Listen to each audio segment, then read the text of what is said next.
Hey everybody, and welcome to the 1044, a weekly webisode and podcast from the editors here at CCJ, Overdrive, and Truck Parts Service.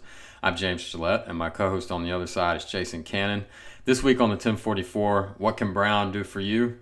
UPS, the number one carrier in CCJ's top 250, is selling its less than truckload and its truckload business to TFI International, the number 8 carrier on the CCJ top 250.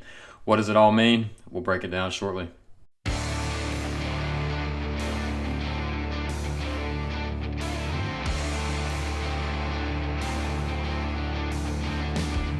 Acquisitions, mergers, and divestitures happen all the time in trucking, but when you're the largest trucking company in the world by revenue with nearly 500,000 employees, it's kind of a big deal. One analyst we spoke to this week, Rick Paterson of Loop Capital, he said that UPS never realized the aspirations that it had in the LTL space since it entered it 15 years ago. The company never could get the margins where they wanted them to be, and UPS Freight was just a small slice of the company's pie anyway, with just about 4% of total revenues.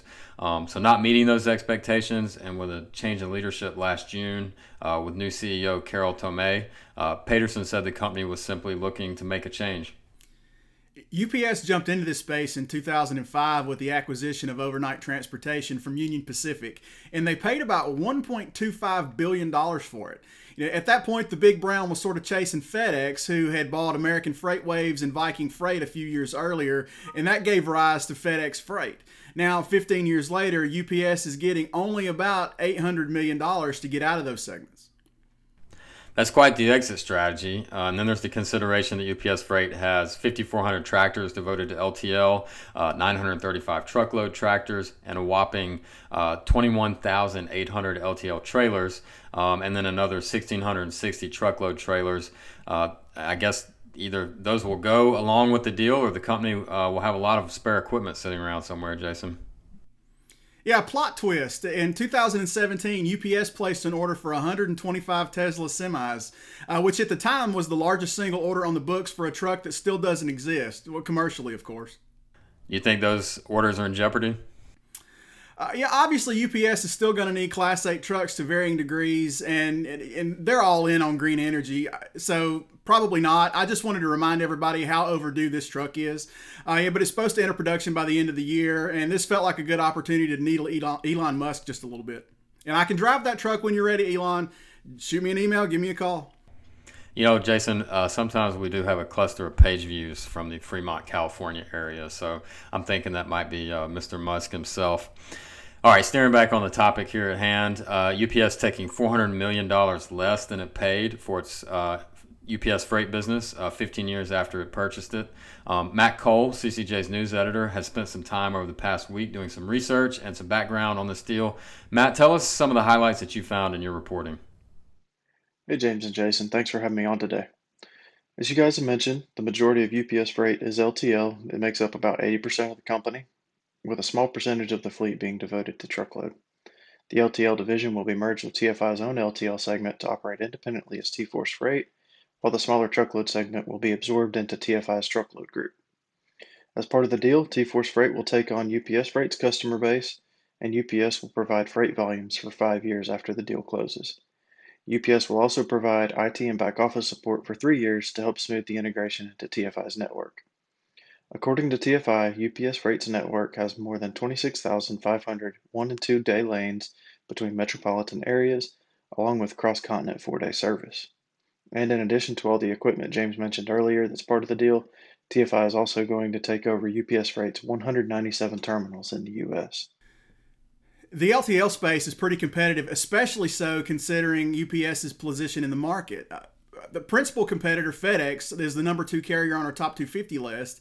And then when you account for carriers like Estes, YRC, XPO, Old Dominion, that's 6 of the top 12 carriers on that list. And they're all in a similar space, but Donald Broughton, principal and managing partner at Broughton Capital, whom I spoke to last week, he noted their approach to business is just a little bit different than UPS. So Yellow has just destroyed massive amounts of shareholder wealth. And it's union because it's competing against FedEx Freight and XPO and Old Dominion and Estes and all these other guys who are not only not union but investing hand over fist in technology. to make their systems more efficient and minimize the amount of labor they need, and they have lower cost labor that's much more flexible. What, say, FedEx in particular is doing, they're punching a lot of their ground volume through the LTL line haul system. It's that labor component that Donald mentions that he thinks ultimately held UPS Freight back, where other competitors, especially people like FedEx Freight, have been able to thrive. So let's just start with the obvious. Let's start with what we know.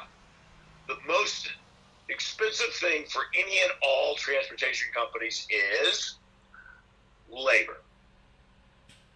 Now, when UPS acquired the old overnight, they believed that they could run it as a non-union silo.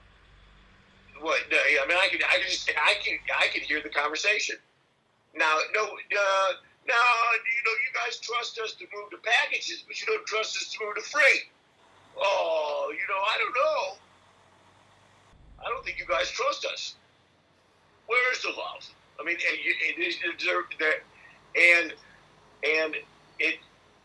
it has been a sticking point from the moment they bought it.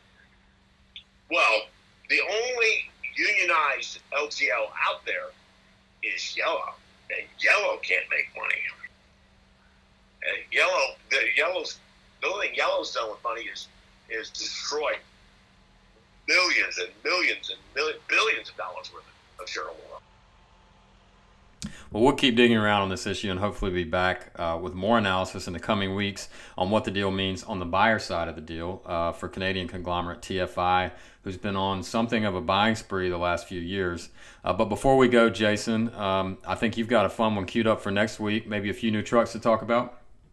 Yeah, next week's going to be really cool, and I'll be remote, which feels kind of weird calling something remote these days because we've all been remote for close to a year. So maybe I won't say remote, I'll just say from somewhere other than my house. Well, that's this week's episode of the 1044. As always, we welcome your feedback. Please send us an email at 1044trucking@gmail.com and give us a call, 404-491-1380 to leave us a voicemail.